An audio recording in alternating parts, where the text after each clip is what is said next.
Hoy hablaremos de más de 20 figuras que representan la muerte en el mundo y la historia. Aclaro que al hablar de dioses de la muerte, me refiero a los relacionados con ella. Explico esto porque algunos pueden decir, Hades no es el dios de la muerte, sino de los muertos. El dios de la muerte es Thanatos, etc. Puede que haya más de 20 dioses de los que hablaré aquí, no estoy seguro. Y vamos a empezar con Anubis, que probablemente es el dios más famoso de esta lista. En Egipto lo llaman Anpu o Impu. Era el dios que cuidaba de los muertos y protegía el inframundo. Solía ser representado como un hombre con cabeza de chacal, o como un chacal negro que siempre estaba acostado, parecido a una esfinge y siempre vigilando. Al inicio se pensaba que era hijo de Ra y Resate, vinculada a Hathor, pero con el tiempo la historia cambió mucho. Terminó vinculado con Osiris, quien lo tuvo con Neftis, o quizás sea hijo de Seth y Neftis. En algunas otras versiones, él también aparece como hijo de Bastet, debido a alguna relación con ojos usados en el embalsamamiento. Su esposa, Amputi, es su forma femenina, y solo se menciona en una región específica del Alto Egipto. Serían padres de Quebeche, diosa de la purificación. Recuerda que tú también podrías estar muy purificado si le das like al video, te suscribes al canal y también lo compartes, porque me ayuda muchísimo. Si te interesa saber más sobre el Antiguo Egipto o su metodología, revisa el comentario fijado donde dejaré algunos enlaces para ti. Únete al Discord, ¿eh? El mito más famoso sobre su origen. Cuenta que Neftis, que era esposa de Set, se disfrazó de Isis para atraer la atención del marido. Pero terminó con Osiris y quedó embarazada. Temiendo a Set, ocultó al bebé en un pantano. Isis, su tía, encontró y crió a Anubis, protegiéndolo del peligro. Anubis creció y se volvió señor de los ritos funerarios, del juicio de las almas, la momificación y guardián. Y después de que Set mató y cortó en pedazos a Osiris, Isis y Neftis reunieron los pedazos de su cuerpo. Y Anubis se ofreció para restaurarlo a la vida. Y así fue como creó la primera momia de la historia. De regreso a la vida, Osiris dejó de ser solo dios de la agricultura. Además, asumió el papel de gobernante de los muertos y heredó funciones de Anubis. Desde entonces, Anubis guió las almas al inframundo y al salón del juicio. Allí, él pesaba el corazón del difunto con la pluma de la diosa Mati, símbolo de justicia y verdad. El juicio era presidido por Osiris, con Thoth registrando todo, y también estaba acompañado por 42 dioses menores, cada uno responsable de evaluar una confesión del alma. Su culto estaba en todo Egipto, pero el centro principal era Sinópolis. Y también había santuarios y cementerios de perros y chacales, momificados en Saqqara, además de los templos de Abiti y Asiuti. Con la llegada de los griegos y después de los romanos, Anubis fue incorporado a otras tradiciones religiosas. Se fusionó con Hermes, creando una deidad llamada Hermanubis, que fue adorada en Roma hasta el siglo II, y es muy admirada por alquimistas y filósofos del Renacimiento. Osiris, también conocido como Azar, Ézir o Ucir, fue el dios egipcio de la muerte, fertilidad, renovación y resurrección. Hijo de Gebe y Nut, fue hermano y esposo de Isis, con quien tuvo a Horus. En otras versiones, tuvo a Anubis con Anéfides. Osiris, a diferencia de otros dioses egipcios, era representado como humano, con barba divina trenzada, bastón y mayal. Su piel verde simbolizaba la fertilidad y la renovación, y su corona blanca, con plumas de avestruz, representaba el Alto Egipto. Osiris fue uno de los dioses más antiguos y queridos de Egipto. Además de gobernar el inframundo, también era dios de las cosechas y el ciclo vital. Según los mitos, él y los 7 eran hermanos y cada uno estaba casado con una de las gemelas, Isis o Neftis. Y, en cierto momento, Osiris terminó acostándose con Neftis, como que sin querer, digamos así. Y de eso nació Anu. Set, consumido por envidia e ira, mató a Osiris varias veces. La primera vez, básicamente le regaló un sarcófago como si fuera un presente. Y cuando Osiris se acostó dentro, lo encerró ahí y terminó arrojándolo al Nilo. Luego, Isis halló su cuerpo, pero Set lo vio, lo cortó en pedazos y los dispersó por Egipto. Con la ayuda de Anubis y Neftis, ella reunió los pedazos y logró resucitar temporalmente a Osiris. El tiempo suficiente para concebir a Horus. Para los egipcios, Osiris también era responsable de la fertilidad. Su piel verde evocaba el suelo fértil tras la crecida anual del Nilo, que permitía el cultivo. Era considerado un dios que enseñó agricultura y vida civilizada, dejando atrás hábitos antiguos como el canibalismo y los funerales. Era como la presencia de momias de maíz, moldes de Osiris de barro llenos de semillas germinando, símbolo de su fuerza vital. Osiris presidía el juicio de las almas en el inframundo. El corazón del difunto era pesado contra la pluma de Maat, la diosa de la justicia y la verdad. Si era más pesado que la pluma, todavía cargado de pecado, el alma entonces sería devorada por Amit, la devoradora de corazones. Si era ligera, el alma vivía eternamente con Osiris. Su culto era especialmente fuerte en Abidos, donde había un templo dedicado a él.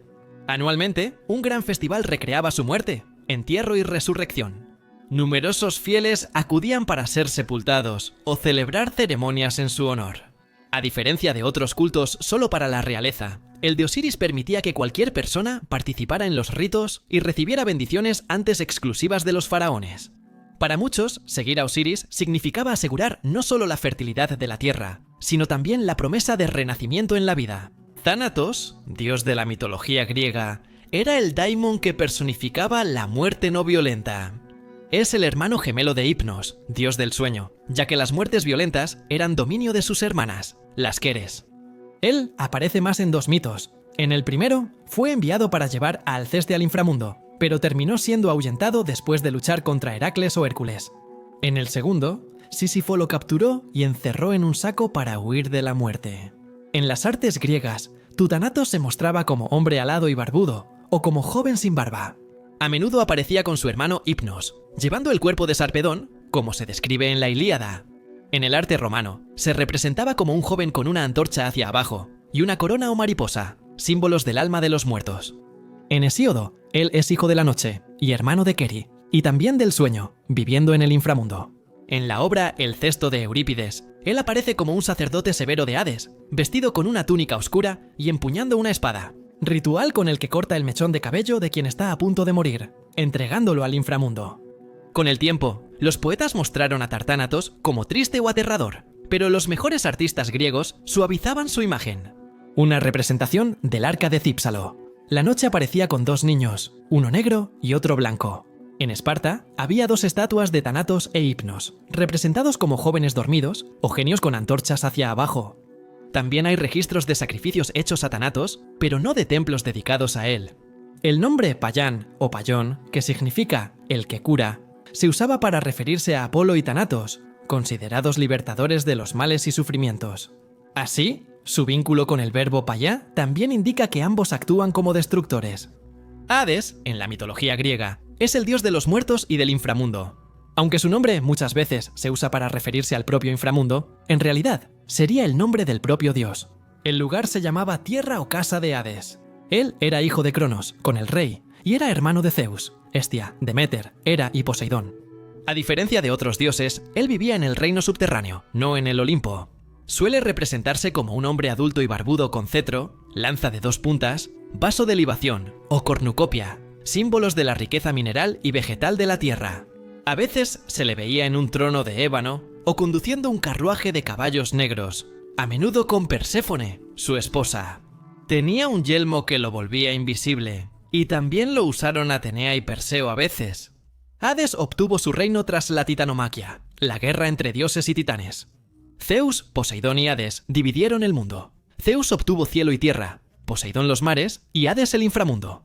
Su reino estaba dividido en dos regiones, el Tártaro de tinieblas eternas, donde normalmente quedaban aquellos que eran castigados, y también los campos elíseos, donde iban las almas de los justos.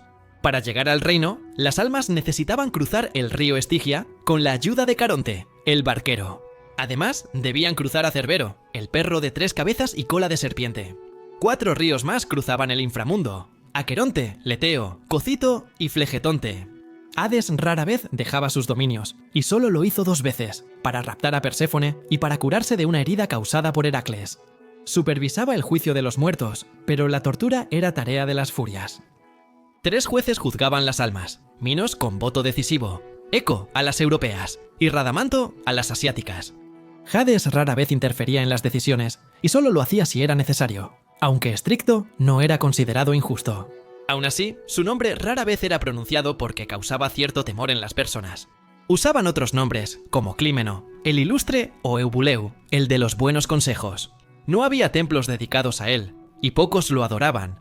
Perséfone era la reina del inframundo y esposa de Hades. También era diosa del crecimiento primaveral. Era venerada con su madre, Deméter, en los misterios de Eleusis, un culto agrícola que prometía a los iniciados una vida bendecida tras la muerte. Como diosa del inframundo primaveral, era llamada Cori, o la doncella. Un día, mientras jugaba con otras ninfas en un prado, Cori fue raptada por Hades y llevada al inframundo, para convertirla en su esposa. Deméter se desesperó y fue a buscar a su hija junto a Hécate, quien llevaba antorchas. Al enterarse de que Zeus conspiró en el secuestro, Deméter se enojó y prohibió que la tierra diera frutos. Hasta que Perséfone fuera de vuelta, Zeus, por supuesto, se preocupó y cedió ante la presión de Deméter. Perséfone probó semillas de granada en el inframundo, y por eso fue condenada a pasar parte del año con Hades. Su regreso en primavera señalaba la floración y el crecimiento de los granos. Por otro lado, su regreso al inframundo provocaba el invierno, el declive de las plantas y la pausa en el ciclo agrícola. En muchos mitos, Perséfone solo es la reina del inframundo, y recibe héroes como Heracles y Orfeo en su corte.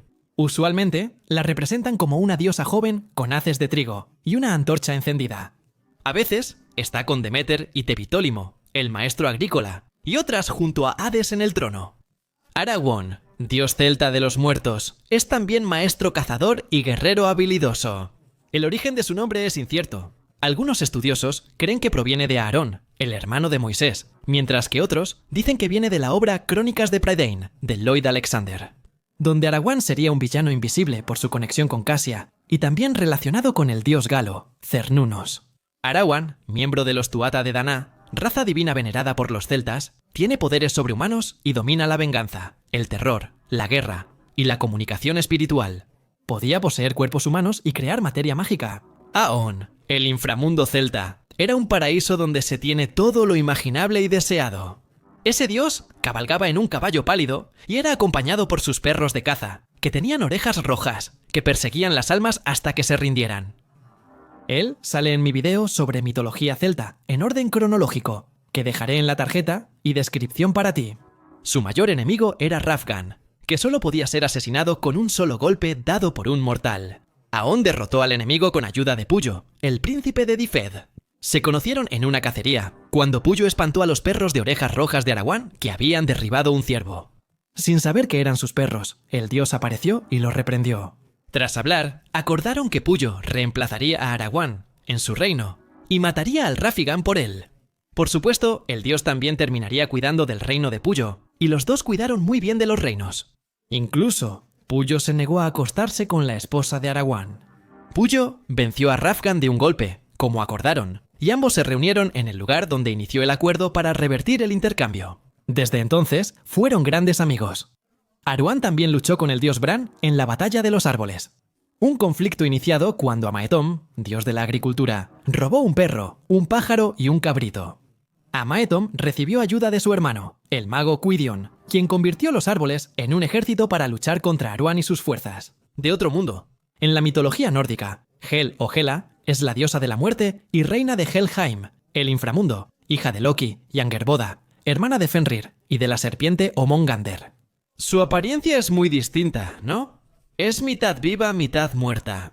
Justo después de que ella nació, fue llevada por Odín hasta el inframundo en las profundidades de Niflheim, a las orillas de Nastradol, y ella terminó convirtiéndose en la reina del lugar. Hel decide el destino de aquellos que murieron sin gloria, o sea, víctimas de enfermedad y de vejez. No todos los muertos iban con ella. De hecho, aquellos que morían en batalla, la mitad iban a Folk y la otra mitad a Odín. Su palacio, el Vidinr, que significa miseria, está custodiado por el perro Garmer. Hel recibe y juzga el destino de las almas en Helheim. Las peores eran enviadas a una muerte helada y dolorosa, considerada peor que el lago de fuego. Ella protegía a quienes no buscaban la guerra, como niños, ancianos y mujeres que morían en el parto, guiándolos en la reencarnación. La Morrigan, también conocida como Morrigan Morrigu o Morrugan, es la diosa celta de la batalla, la muerte, el conflicto y la fertilidad. Su nombre significa Gran Reina o Reina Fantasma. Ella puede aparecer como una diosa única o como una diosa triple, siendo las otras Badibi y Masha, o, en algunas versiones, Nemaim. A menudo se le representa como cuervo, y Morrigan, hija de Danann, decidió vencer a los Firbolg y Fomorianos en las batallas de Moytura. Ella está unida a la naturaleza y al poder sagrado de la tierra. Morrigan representa vida y muerte. Ella era alta, de cabello largo, piel blanca casi translúcida y ojos negros penetrantes. Ella combina la belleza y la fuerza. Era una guerrera implacable, hábil con armas, cazadora e invencible en combate.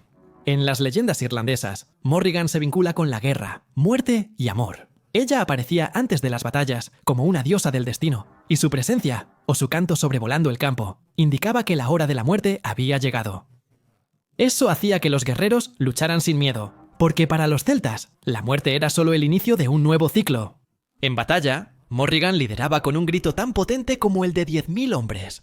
Armada con 2 lanzas de plata, capaces de destruir filas de enemigos, sus poderes superaban la fuerza física. Ella lanzaba niebla para frenar adversarios, se transformaba en cuervo, lobo o anciana, y dominaba hierbas para curar o envenenar. Odín, también conocido como Rodán, es el principal dios de la mitología nórdica y líder de los Aesir. Su nombre significa furia o frenesí, reflejando la intensa inspiración que guía a guerreros y poetas. Es el dios de la sabiduría, guerra y muerte. Además de la magia, poesía, profecía, victoria y caza, también era muy venerado por las clases altas. Desde el palacio de Valhalla en Asgard, Odín gobierna a los dioses y observa los 9 mundos desde su trono, como dios de la guerra, según Yalf. Él envía valquirias para buscar a los héroes muertos en combate, quienes se unen a él en banquetes, hasta el Ragnarok. Al final de los tiempos, él guiará a dioses y guerreros contra el caos, pero morirá devorado por Fenrir, quien será vencido por Vidar. Su hijo, Odín, es descrito como un hombre viejo, con manto y sombrero de alas anchas y con solo un ojo. Lo acompañan los lobos Geri Frigg, que devoran a los caídos, y los cuervos Ruin y Monin, que viajan y regresan con noticias. Muchas veces, un caballo de 8 patas llamado Sleipnir podía cruzar cielos y mar rápidamente. Su arma es la lanza Gangnir, forjada por enanos y siempre certera. Yama, que en sánscrito significa gemelo, es el dios hindú de la muerte. También es un nombre japonés y se le conoce como Edamayo o Yan. Se le suele describir como un hombre azul sobre un búfalo gigante, con una maza y un lazo. En otras representaciones puede aparecer como verde, vestir ropas rojas y usar una corona. Yama tiene 2 perros, Charvara y Siama, que custodian el camino al inframundo y descienden de los perros que protegían el ganado de Indra. Su apariencia cambia mucho, dependiendo de la persona que encuentra. Para los malos, él parece una criatura extraña, con labios delgados y piernas enormes. Es muy raro. Para los buenos, es una figura más bonita. Él se parece mucho a Vishnu. Es hijo del dios Surya y de Sanjana, hija del artesano divino Shiva Karma. Yama, hermano gemelo de Yami, fue el primer mortal en morir y hallar el camino al inframundo según los Vedas. Así obtuvo el control del reino de los muertos, convirtiéndose en señor de la muerte, y vinculado al lado destructor de Shiva. Yama gobierna Naraka o Amaloka, el inframundo hindú. Este reino es visto como un lugar de tormento, donde las almas reciben castigos proporcionales a los pecados cometidos en vida. Entre los castigos había cosas muy buenas, como por ejemplo, baños de aceite hirviendo y azotes incesantes con plantas espinosas. Mictlantecutli, señor de la tierra de los muertos, era el dios azteca de la muerte, y era venerado en Mesoamérica. Gobernaba Mictlán, el inframundo azteca, junto a su esposa, Mictlantecutli. La pareja vivía en una residencia sin ventanas, desde donde vigilaba las almas de los muertos. Probablemente fue uno de los primeros dioses aztecas, y algunos estudiosos creen que está relacionado con Tezcatlipoca, en el calendario azteca. Mictlantecutli protegía el día Escuintre, día del perro, y daba almas a quienes nacían entonces. Era el 5.º señor de la noche y 6.º undécimo del día. Era equivalente al dios maya, Apute, y al dios apoteca, Kedó, y al dios taramascano de Ruim. Estaba íntimamente ligado a los búhos, arañas y murciélagos. Era especialmente venerado en el mes azteca de Titre, cuando, en el templo de Tlalchico, su imitador era sacrificado y se quemaba incienso en su honor.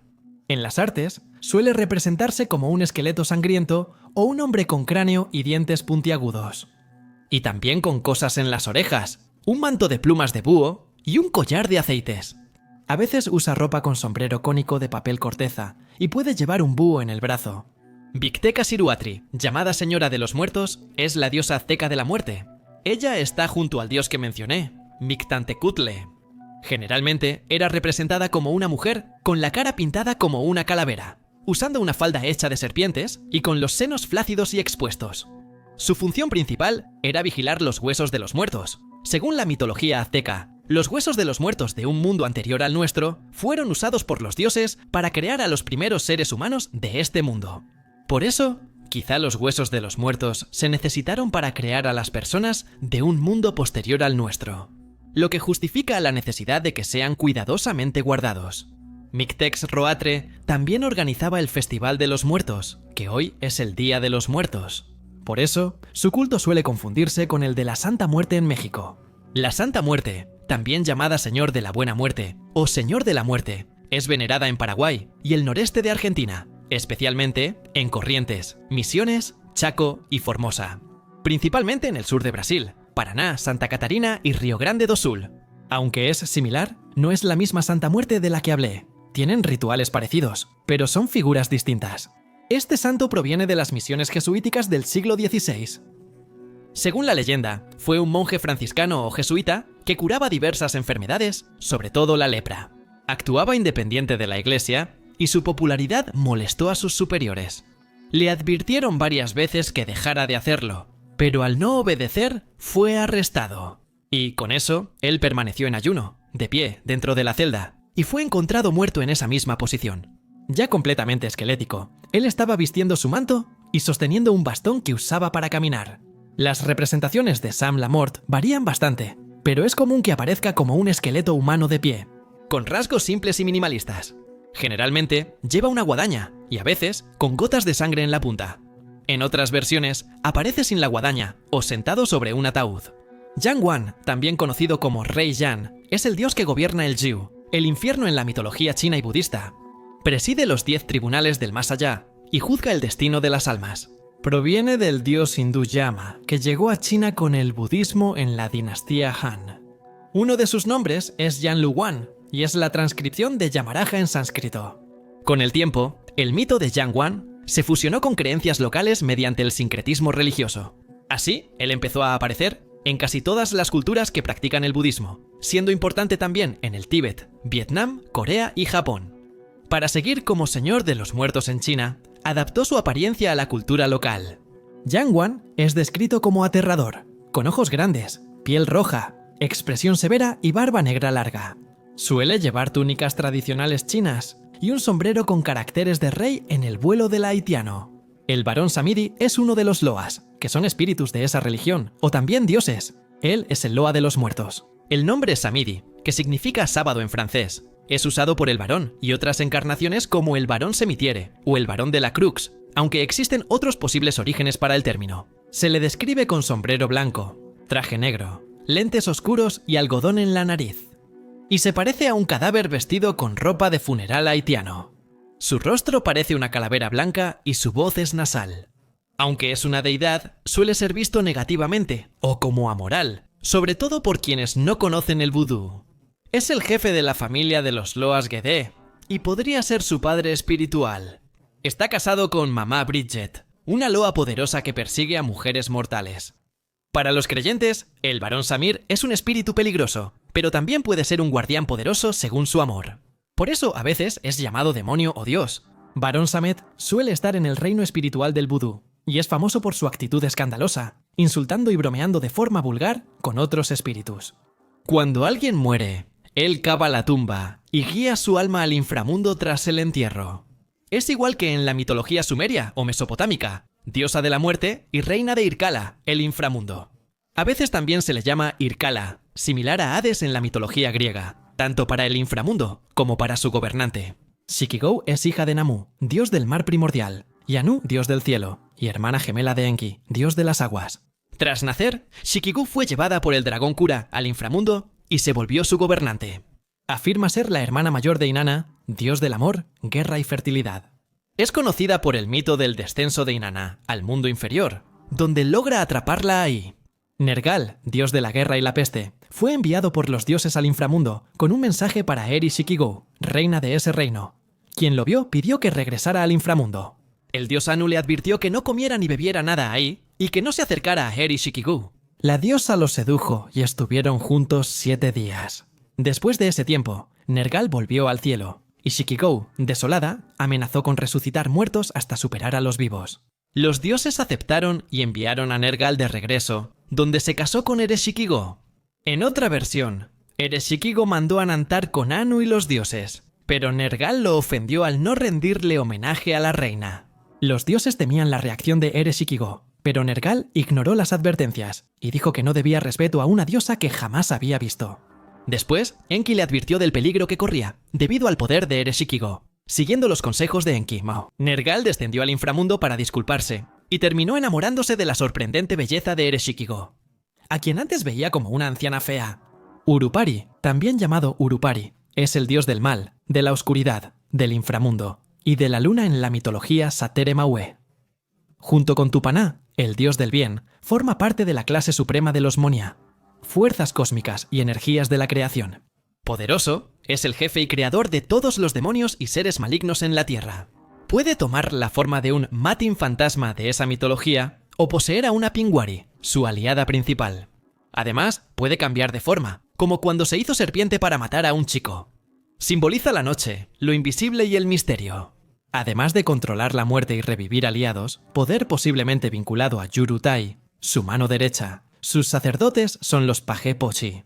A pesar de sus grandes poderes, Yurupari aparece en algunas tramas y disfraces. Le agradan los humanos, menos los Mawes, símbolo de unión y prosperidad. Sigue a Tupaná y ya han asesinado a varios de sus seguidores.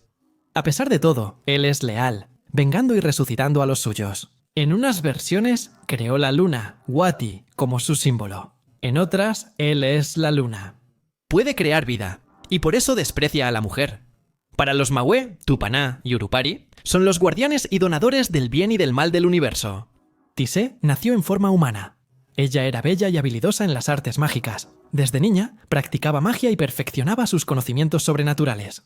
Pero no para el bien. Su magia esparcía la envidia y la crueldad entre las personas. Al enterarse de su poder, Yurupari, el espíritu del mal, le propuso un pacto.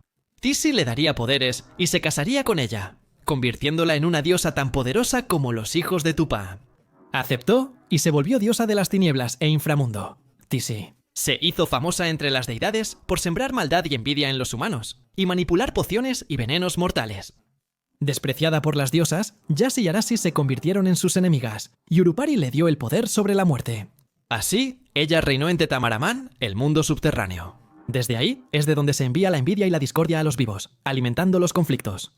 Al final, acoge a los fieles del inframundo para que vivan siempre con él. Y aquí va mi agradecimiento a Arturo de Mitos BR, por haberme dado su información. Azrael es el arcángel de la muerte, en tradiciones extrabíblicas, como el Islam y el sijismo. Ángel encargado de guiar almas, conocido como Azrael o Israel. En el Corán solo se le llama Malak al-Ma'ud, el ángel de la muerte. Su nombre significa el que ayuda en Dios, y puede variar como Israel, Asriel o Azrael. Aunque algunos relacionan su nombre con el sacerdote Esdras, Azrael es una figura mucho más antigua. En la tradición islámica, es uno de los 4 ángeles más altos de Alá, sirviendo plenamente su voluntad. Al inicio de la historia cristiana, se decía que ascendió al cielo sin morir. Y llegó a ser mencionado por el hereje Marción como el ángel de la ley. En el misticismo judío, su imagen varía bastante. Él puede ser visto como la personificación del mal, pero no necesariamente el mal en sí mismo, es decir, no el mal en esencia. En otras tradiciones, se le considera habitante del tercer cielo y encargado de separar el alma del cuerpo al morir. Ji Hosong Saeha es el cifrador coreano y es un psicopompo de la mitología coreana, responsable de guiar las almas, buenas o malas, del mundo de los vivos hasta el inframundo. Diferente de la figura única de la muerte en Occidente. El Joseon forma toda una clase de mensajeros burócratas espirituales que trabajan bajo las órdenes del rey Iomina, el soberano del inframundo, que es muy parecido con el Yamo del hinduismo y el Yam de la mitología china. En este caso, Iomina juzga las almas y decide su destino, mientras que los segadores cumplen sus órdenes con absoluta dedicación. Johnson suele describirse como alto e imponente, con abrigo negro fúnebre y sombrero de alas anchas llamado Gat.